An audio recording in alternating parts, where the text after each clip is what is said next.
আজকে West Bengal university of health সায়েন্সের first year MBBS এর প্রফেশনাল এক্সামের পেপার 1 ফিজিওলজি সম্বন্ধে আলোচনা করব।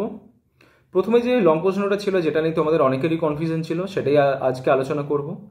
যারা অলরেডি থিওরি এক্সাম দিয়ে দিয়েছো, ভাইবা দিতে যাওয়ার আগে অবশ্যই থিওরি পেপারগুলো পড়ে যাবে, কারণ সেখান থেকে প্রশ্ন করা হবে। এবং যারা নতুন ব্যাচ, যারা এই মুহূর্তে যারা ভিডিওটা দেখছো 23-24 ব্যাচ, তারাও দেখে নাও প্রশ্নটার অ্যান্সার কি হবে এবং এই টাইপের প্রশ্ন এলে কিভাবে তোমাদের অ্যান্সার লিখতে হবে। চলো দেখে নি তাহলে প্রথম প্রশ্ন কি ছিল। A 65-year-old male is admitted with severe shortness of breath, okay, which increase in recumbent position।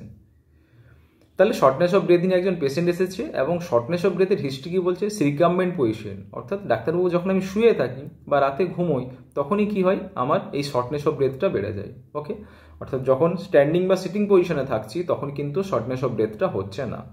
ওকে, আর কি হিস্ট্রি দিচ্ছে, history of weakness and exercise intolerance, খুব দুর্বল আছে শরীর এবং যখন এক্সারসাইজ করি তখন দুর্বলতা যেন আরও বেশি মনে হয়, অর্থাৎ এক্সারসাইজ আর করতে পারি না। ওন এক্সামিনেশন ব্লাড প্রেশারে তুমি কি পেলে, ব্লাড প্রেশার হচ্ছে 180/110, ডেফিনেটলি প্রেশার যথেষ্ট high. Heart rate 120 beats per minute, heart রেটও নর্মালের থেকে বেশি আছে। এবং তুমি আর কি পেলে, চেস্ট যখন অসকালটেট করলে বাইল্যাটারাল বেজাল ক্রেকেল আর প্রেজেন্ট। দেন তুমি পেশেন্টকে বললে আপনি আচ্ছা একটা ইসিজি করে নিয়ে আসুন, পেশেন্ট ইসিজি করলো। ইসিজিতে তুমি কি পেলে, কোনো ইসচেমিক কিন্তু কোনো চেঞ্জেস নেই। ওকে, কি পেয়েছো, just left ventricular hypertrophy changes পেয়েছো ইসিজিতে। সেটা আই থিঙ্ক তোমরা জানো কিভাবে ইসিজিতে লেফট ভেন্ট্রিকুলার হাইপারট্রফি আইডেন্টিফাই করতে হয়। ওকে, তাহলে প্রথম যে প্রশ্নটা ছিল, প্রশ্নটা ছিল what is your diagnosis, 1 number ছিল। ওকে, তাহলে কি লিখবে এটাতে, এর অ্যান্সার কি লিখবে জানার আগে তাহলে আমরা জেনে নিই যে প্রভিশনাল ডায়াগনোসিস কি কি হতে পারে। ওকে, তাহলে আমরা জেনে নিই যে শর্টনেস অফ ব্রেথ পেয়েছো, তাহলে এই শর্টনেস অফ ব্রেথ যদি পেশেন্ট এই সিমটম নিয়ে আসে তাহলে তার কি কি হতে পারে। আচ্ছা, এটা তুমি তোমার মতো করে ভাবো। ধরো তুমি আউটডোরে আছো বা তুমি কোনো এমার্জেন্সি ডিউটিতে আছো, হঠাৎ একটা পেশেন্ট এসেছে, ডাক্তারবাবু আমার শ্বাস নিতে খুব কষ্ট হচ্ছে, বা তুমি দেখলে রোগীর শ্বাস নিতে কষ্ট হচ্ছে। তাহলে এবার তুমি ভাবার চেষ্টা করো যে রোগীর কি কি হতে পারে, যে কারণে রোগীর শ্বাস নিতে সমস্যা হয়। জাস্ট একটু ভাবার চেষ্টা করে দেখবে, তোমরা নিজেরাই বুঝতে পারবে অ্যান্সারটা। তাহলে কি হতে পারে, একটা হতে পারে ধরো নিউমোথোরাক্স হয়েছে। প্রথমে তো আমাকে অবশ্যই ভাবতে হবে সে শ্বাস নিতে প্রবলেম, মানে ডেফিনেটলি আমার কোথায় প্রবলেম হয়েছে, রোগীর রেসপিরেটরি সিস্টেমের মধ্যেই প্রবলেম হয়েছে, এটা তোমার মাথায় প্রথমেই আসবে। ওকে, তাহলে তাই যদি হয় রেসপিরেটরি সিস্টেমের মধ্যে, তাহলে প্রথমে আমাকে যেটা ভাবতে হবে নিউমোথোরাক্স। ওকে, তাহলে নিউমোথোরাক্স কি, আচ্ছা এগুলো কিন্তু লিখতে হবে না, এটা প্রভিশনাল ডায়াগনোসিস হলে এখান থেকে কী কী অ্যান্সার হতে পারে আমি সেটাই আলোচনা করছি। টু দ্য পয়েন্টে কী অ্যান্সার লিখতে হবে সেটা আমি পরে আলোচনা করব। তাহলে একটা প্রশ্ন হতে পারে, তার মাথায় আসবে তোমার নিউমোথোরাক্স। সো নিউমোথোরাক্স কি, presence of air in pleural cavity. Okay, এবারে যদি নিউমোথোরাক্স এটার অ্যান্সার হতো তাহলে ডেফিনেটলি তোমাকে কিছু হিন্টস দিত। নিউমোথোরাক্সের ক্ষেত্রে হিন্টস থাকতো যে টল স্লেন্ডার মেল, অর্থাৎ লম্বা একজন খুব রোগা একজন পেশেন্ট, জেনারেলি মেল পেশেন্ট, বয়স থাকতো 20 to 40 ইয়ার্স এবং স্মোকার। এই 4টে হিস্ট্রি তোমাকে দিতই মাস্ট, কিন্তু সেই রকম কি হিস্ট্রি এখানে দেওয়া আছে, এখানে কোথাও দেওয়া নেই। সো এখানে নিউমোথোরাক্স অ্যান্সারটা হবে না।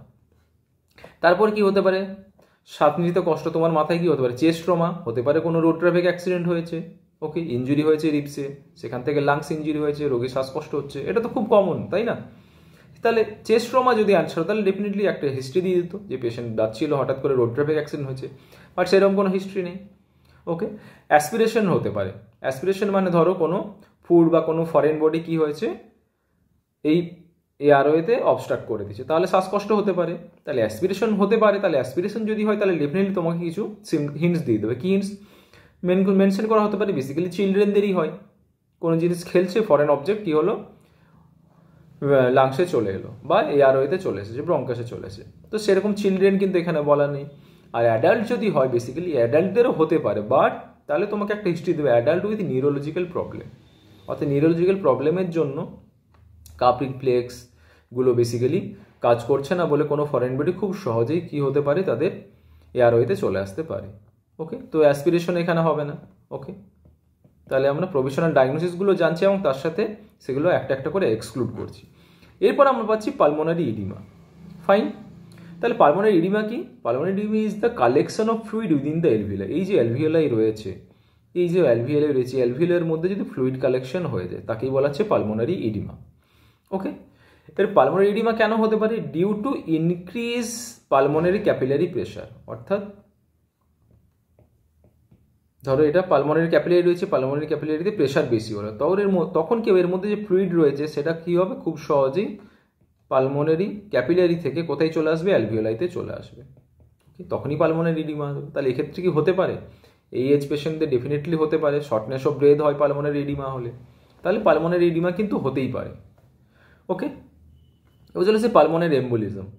পালমোনারি এম্বোলিজম, তাহলে পালমোনারি এম্বোলিজম মানে জেনারেলি যেটা হয় সেটা হচ্ছে একটা সিমটম তোমাকে দেবে স্পুটাম উইথ ব্লাড স্টেন, অর্থাৎ রোগীর কাশি হচ্ছে এবং কাশির সাথে রক্ত বেরোচ্ছে, সেরকম কোনো সিমটম বা হিস্ট্রি কিন্তু বলা নেই। আর কি হবে, জেনারেলি পালমোনারি এম্বোলিজম কাদের হয়?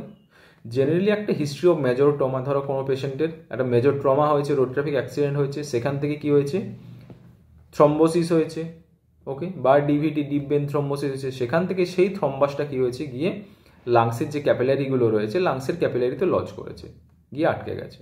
তো সেরকম থাকলে তোমার একটা মেজর ট্রমার হিস্ট্রি দেবে, অথবা একটা হিস্ট্রি দেওয়া থাকে যে রিসেন্ট সার্জারি, পেশেন্টের রিসেন্ট একটা অর্থোপেডিক ওটি হয়েছে, পেশেন্ট বেডে শুয়ে আছে এবং ওটির পরে কী হচ্ছে, হঠাৎ পেশেন্টের কী হলো, শ্বাসকষ্ট শুরু হলো বা শর্টনেস অফ ব্রেথ শুরু হলো, বা সেরকম কিন্তু রিসেন্ট সার্জারির কিন্তু হিস্ট্রি দেওয়া নেই, তাহলে পালমোনারি এম্বোলিজমও কিন্তু হবে না।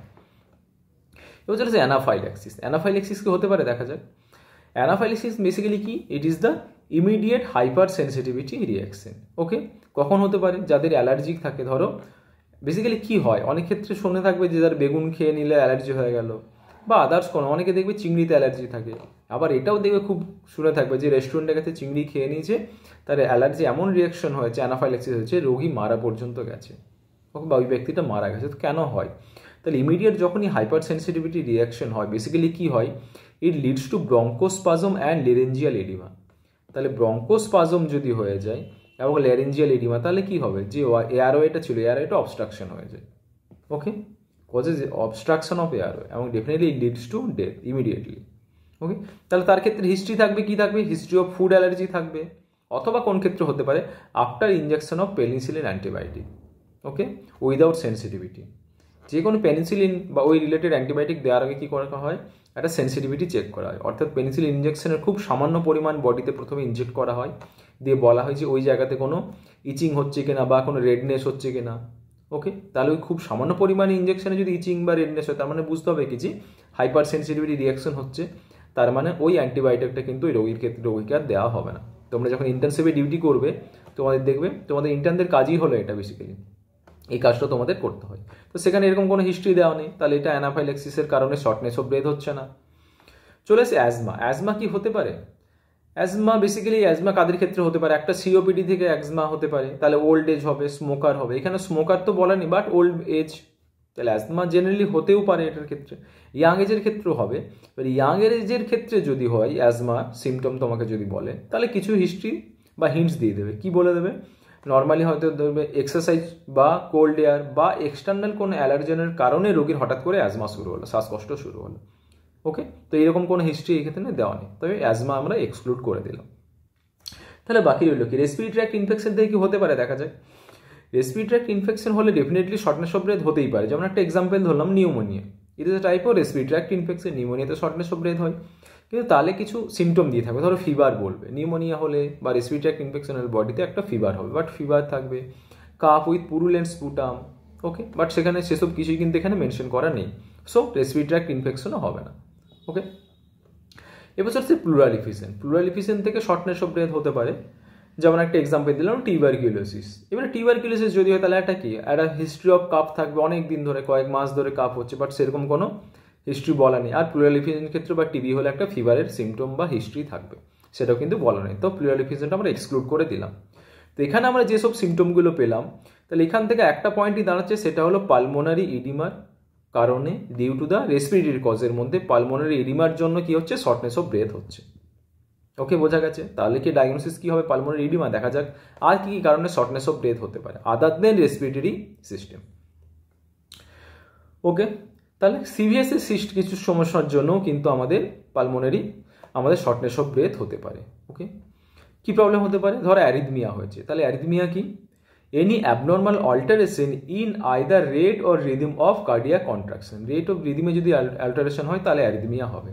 ওকে, তাহলে অ্যারিথমিয়া যদি হয়, এখানে কিন্তু আমরা তো ইসিজি করেছিলাম, তাহলে ইসিজি করলে ডেফিনেটলি বলেই দিত যে তুমি একটা ইসিজিতে ফাইন্ডিং পেয়েছো যেখানে অ্যারিথমিয়া হয়েছে, কিন্তু ইসিজি ফাইন্ডিংয়ে শুধুমাত্র বলেছে লেফট ভেন্ট্রিকুলার হাইপারট্রফি, কোনো ইসচেমিক চেঞ্জেস হয়নি।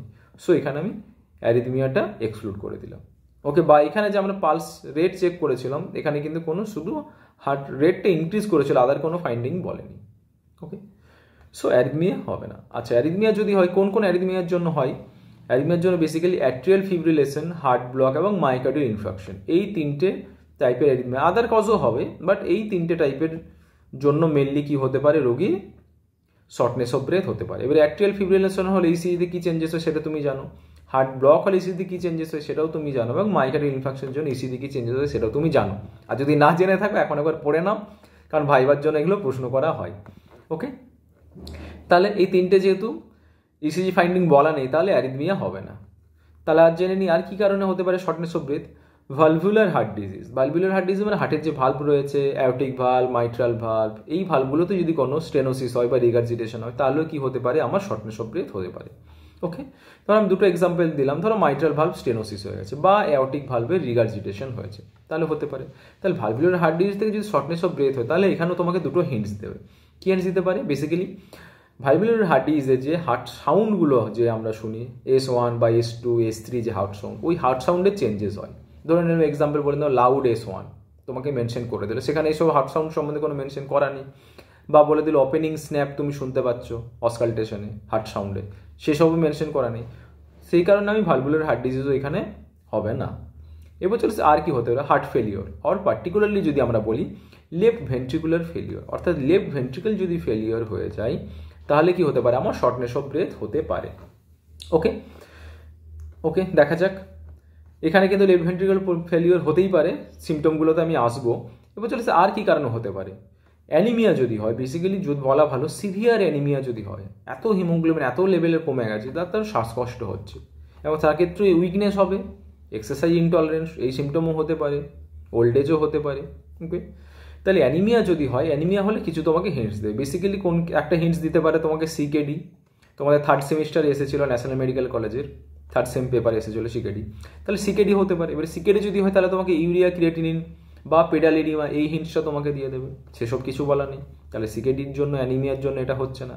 ওকে, অথবা যদি অ্যানিমিয়া থেকে হয়, তাহলে তোমাকে একটা ক্রনিক ব্লাড লসের একটা হিস্ট্রি দিয়ে দিতে পারে। ওকে, অথবা কোনো একটা পার্টিকুলার ডিজিজ হয়তো বলে দিল যে থ্যালাসেমিয়া পেশেন্ট, তার মানে তার অ্যানিমিয়া আছে, সিভিয়ার অ্যানিমিয়া, এবং সেখান থেকে তার শর্টনেস অফ ব্রেথ হতে পারে। তো এই সিমটমগুলো হতে পারে, সেগুলো যেহেতু কোনো কিছুই বলা নেই, তাহলে অ্যানিমিয়ার জন্য শর্টনেস অফ ব্রেথটা এখানে হচ্ছে না। আর কি হতে পারে, মেটাবলিক অ্যাসিডোসিস, এটাও কিন্তু খুব ইম্পর্টেন্ট। মেটাবলিক অ্যাসিডোসিসের মধ্যে বেসিক্যালি ইম্পর্টেন্ট হলো ডায়াবেটিক কিটোঅ্যাসিডোসিস, এবং সেক্ষেত্রে তোমাকে মেনশন করে দেবে একটা পেশেন্ট যার কি রয়েছে হিস্ট্রি অফ ডায়াবেটিস মেলাইটাস, কি টাইপের, টাইপ 1, সে সম্বন্ধে মেনশন করে দিত, সেখানে কিছুই মেনশন করা নেই। তাহলে মেটাবলিক অ্যাসিডোসিস বা ডায়াবেটিক কিটোঅ্যাসিডোসিসের কজটাও কিন্তু এখানে হচ্ছে না, বুঝতে পেরেছো? এবং হ্যাঁ, আরেকটা ডিকে এর ক্ষেত্রে আরেকটা মেনশন করে দেয়, সেটা হলো কুজমল ব্রিদিং বা এয়ার হাঙ্গার, এই শব্দটা তোমাকে মেনশন করে দেবে। তো সেই হিন্টসগুলো দেওয়া নেই, তাহলে মেটাবলিক অ্যাসিডোসিসও হচ্ছে না। তাহলে এখানে যেটা হতে পারে সেটা একটা হলো হার্ট ফেলিয়ারের জন্য হতে পারে সিভিয়ার শর্টনেস অফ ব্রেথ, এবং আরেকটা আগের পেজে আমরা যেটা পেলাম সেটা হলো পালমোনারি ইডিমার জন্য হতে পারে শর্টনেস অফ ব্রেথ। ওকে, তাহলে অ্যান্সার কি হবে? তাহলে যদি অ্যান্সার হয় হোয়াট ইজ দ্য ডায়াগনোসিস, কত নম্বর ছিল, 1 নম্বর ছিল, এর অ্যান্সার হবে, টু দ্য পয়েন্ট অ্যান্সার লিখতে হবে, সেটা হলো left ventricular failure in chronic hypertension. মানে পেশেন্টের অনেক দিন ধরে হাইপারটেনশন ছিল, ট্রিটমেন্ট না উইদাউট ট্রিটমেন্ট সেটা এখানে মেনশন করা নেই, বাট অনেক দিন ধরে যেহেতু হাইপারটেনশন ছিল, সেখান থেকে আস্তে আস্তে কী হয়েছে, লেফট ভেন্ট্রিকুলার ফেলিওর হয়ে গেছে, এবং লেফট ভেন্ট্রিকুলার ফেলিওর হওয়ার জন্য কি হয়েছে, পালমোনারি ইডিমা হয়েছে, এবং পালমোনারি ইডিমার জন্য কি হয়েছে, শর্টনেস অফ ব্রেথ হচ্ছে। ওকে, বুঝতে পেরেছো? তাহলে এই অ্যান্সারটা লিখলে একে এক পেয়ে যাবে। এরপরে চলে আসি নেক্সট যে প্রশ্নটা ছিল। নেক্সট প্রশ্ন ছিল what is the cause of shortness of breath in this patient. 3 নম্বর ছিল, তাহলে 3টে কজ লিখতে হবে। কি কি 3টে কজ? একটা হতে পারে পালমোনারি ইডিমা, যেটা একটু আগে আলোচনা করলাম। সেকেন্ড হলো decrease compliance of lung, and third answer হলো রিডিউস গ্যাস এক্সচেঞ্জ। এই ঠিক 3টে কারণের জন্য কি হচ্ছে, রোগীর শর্টনেস অফ ব্রেথ হচ্ছে। ওকে, তাহলে চলে আসে। তাহলে এবার একটু আলোচনা করে নিই যে এই যে আমরা ডায়াগনোসিসটা পেলাম, এটাকে কনফার্ম কেন বলছি এই ডায়াগনোসিস, তাহলে বাকি সিমটমগুলোর সাথে ডায়াগনোসিসটা একবার মেলানোর চেষ্টা করি যে কি হয় প্যাথোফিজিওলজি। যদিও প্যাথোফিজিওলজি তোমাদের কোশ্চেনে করা ছিল না, কিন্তু আমি আলোচনা করে নিচ্ছি কারণ ভাইবার জন্য এটা খুব গুরুত্বপূর্ণ। তাহলে জেনে নিই যে এখানে কি হচ্ছে বেসিক্যালি। তাহলে এই পিকচারে যদি আমরা আসি একবার দেখে নিই কি হচ্ছে। যে রোগীর কি হয়েছে, ক্রনিক হাইপারটেনশন হয়েছে, ক্রনিক হাইপারটেনশন। তাহলে ক্রনিক হাইপারটেনশন যদি হয় তার মানে এক্ষেত্রে কি হতে পারে, এর পেরিফেরাল রেজিস্ট্যান্স কি হবে একটু ভাবার চেষ্টা করো। এর পেরিফেরাল রেজিস্ট্যান্স সবসময় হাই থাকবে, ইনক্রিজ পেরিফেরাল রেজিস্ট্যান্স, যেহেতু হাইপারটেনশন পেশেন্ট। এর পেরিফেরাল রেজিস্ট্যান্স যদি হাই থাকে তাহলে হার্টকে কি করতে হচ্ছে, বেসিক্যালি লেফট ভেন্ট্রিকলকে পাম্প করতে হচ্ছে ব্লাড, একটা নর্মাল অ্যামাউন্ট অফ ব্লাড কি করতে হচ্ছে, ইজেক্ট করতে হচ্ছে, যেটাকে কার্ডিয়াক আউটপুট বলা হচ্ছে।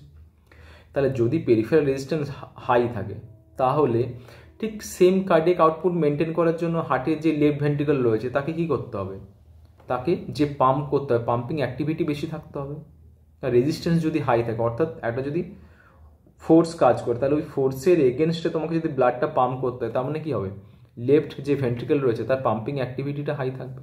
এবং এটা কয়েক বছর ধরে হয়ে আসে, এবং এটাই তো প্রবলেম হয় ক্রনিক হাইপারটেনশন বা হাইপারটেনশন পেশেন্টদের, এটা একটা সমস্যা হয়। যখনই হাইপারটেনশন থাকছে, পেরিফেরাল রেজিস্ট্যান্স হাই আছে, তার মানে হার্টের উপর একটা এফেক্ট পড়ছে। এটা সিম্পলভাবে একটা পাম্পের কথা ভাবো। পাম্পের একটা পাইপ যেটা রয়েছে, পাম্পের পাইপটাকে তুমি যদি প্রেস দিয়ে ন্যারো করে দাও, তাহলে পাম্পটাকে কী করতে হবে, তাহলে পাম্পটাকে অনেক জোরে বা ওটাকে আরও জোরে পাম্প করতে হবে।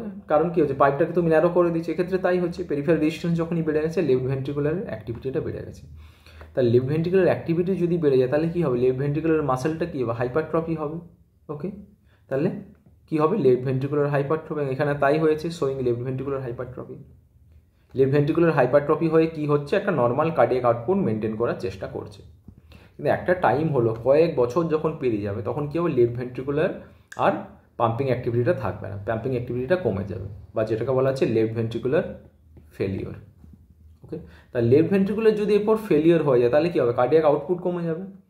কার্ডিয়াক আউটপুট যদি কমে যায় তাহলে কী হবে, ব্লাডটা কী হবে, লেফট ভেন্ট্রিকুলে এসে অ্যাকোমোডেট করে যাবে। লেফট ভেন্ট্রিকুলে এসে আর ব্লাডটা যেতে পারছে না।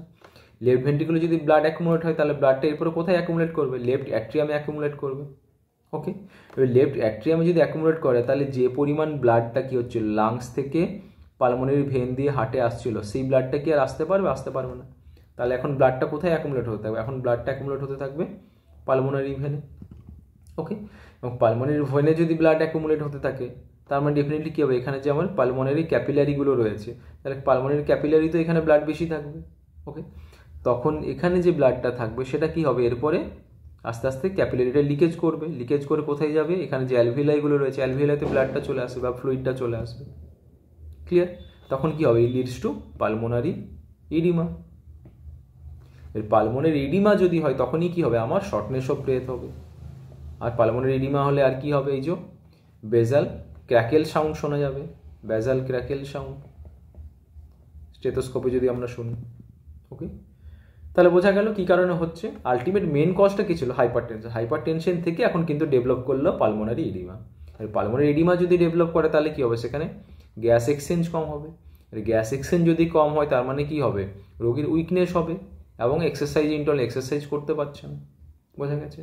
এরপরে এখানে প্রশ্ন করায় যে তাহলে রিকাম্বেন্ট পজিশনে কেন এই শর্টনেস অফ ব্রেথটা বেড়ে যাচ্ছে। অর্থাৎ একজন পেশেন্ট শুয়ে আছে, শুয়ে থাকলে রোগী বলছে আমার শ্বাসকষ্ট হচ্ছে, যখন বসে থাকছি বা দাঁড়াচ্ছি কিন্তু কিছু হচ্ছে না।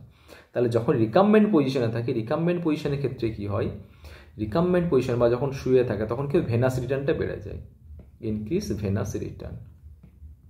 তাহলে ভেনাস রিটার্ন যদি বেড়ে যায় তার মানে কি হবে, ভেন থেকে বেশি পরিমাণ ব্লাড কোথায় চলে আসবে, পালমোনারি ক্যাপিলারিতে চলে আসবে। পালমোনারি ক্যাপিলারি এমনিতেই সমস্যা হচ্ছিল, প্রচুর ব্লাড এখানে অ্যাকুমুলেট হচ্ছিল, কারণ ব্লাড তো এই পাশে আসতে পারছিল না। এবং ভেনাস থেকে যদি আরও বেশি ব্লাড আসে তাহলে কি হবে, পালমোনারি ক্যাপিলারিতে ব্লাডের অ্যামাউন্ট আরও বেড়ে যাবে। তার মানে কি হবে, আবার ফ্লুইড লিকেজ হবে। ফ্লুইড লিকেজ হলে কি হবে, পালমোনারি এডিমাটা কি আরও অ্যাগ্রিভেট করবে। তাই আরও যদি বেশি পালমোনারি এডিমা হয় তাহলে কী হবে, গ্যাস এক্সচেঞ্জ কি আরও কমে যাবে। গ্যাস এক্সচেঞ্জ কমে গেলে কী হবে, শর্টনেস অফ ব্রেথ আরও বেড়ে যাবে। ওকে, তাহলে তাই বলছে শর্টনেস অফ ব্রেথ বাড়বে, কখন বাড়ে, ইনক্রিজ ইন রিকাম্বেন্ট পজিশন। ওকে, বোঝা গেছে? এবং এখানে তোমাকে ইসচেমিক চেঞ্জেস যেহেতু হচ্ছে না, তাহলে মাইকার্ডিয়াল ইনফাকশনের আদার যে ডায়াগনোসিস সেটা কিন্তু এখানে আর হচ্ছে না। তাহলে বেসিক্যালি এখানে তোমাকে বলা হচ্ছে যে লেফট ভেন্ট্রিকুলার ফেলিওর থেকেই হচ্ছে। অনেকে হার্ট ফেলিওর লিখেছো, হার্ট ফেলিওর লিখলেও নাম্বার দেওয়া হবে, এটাই ঠিক করা হয়েছে। ওকে, বোঝা গেছে? যারা শুধু হাইপার টেনশন লিখেছে সেক্ষেত্রে কিন্তু তারা নাম্বারটা পাবে না। ক্লিয়ার? এই অবধি বুঝতে পেরেছো? চলো, তাহলে আমি মনে হয় এরপর বুঝতে পেরেছি যে শর্টনেস অফ ব্রেথ দিয়ে যদি এরপর কোনো সিমটম আসে, তোমরা দেখবে যে হিন্টস কি দিয়েছে। ওকে, সেই হিন্টস তোমরা যদি ফলো করো তাহলে ডেফিনেটলি তোমরা ডায়াগনোসিসটা করতে পারবে। এই অবধি বোঝা গেছে। চলো, থার্ড যে কোশ্চেন চলো, explain with diagram the pressure and volume changes in the left ventricle in different phase of the cardiac cycle in this patient. 5 marks ছিল এটাতে। এক্ষেত্রে দুটোর যে কোনো একটা অ্যান্সার লিখলেই চলবে। তোমরা যদি এই কার্ভটা ড্রয়িং করেছো, এই পিকচারটা ড্রয়িং করেছো, ফ্লুইড ভলিউম লুপ, তাহলেও চলবে, তাহলে এখানে 5-এ 5 পেয়ে যাবে। এবং অথবা তোমরা যদি এই বইটা ফলো করে থাকো, গাইডলাইন থেকে যদি এটা ড্র করে থাকো, এই দিকটা ড্র না করলেও চলবে, এই পার্টটা বাদ দিয়ে যদি এই পার্টটা ড্রয়িং করে থাকো, ওকে, তাহলে কিন্তু এটাতে ফুল মার্কস পেয়ে যাবে। বুঝতে পেরেছো?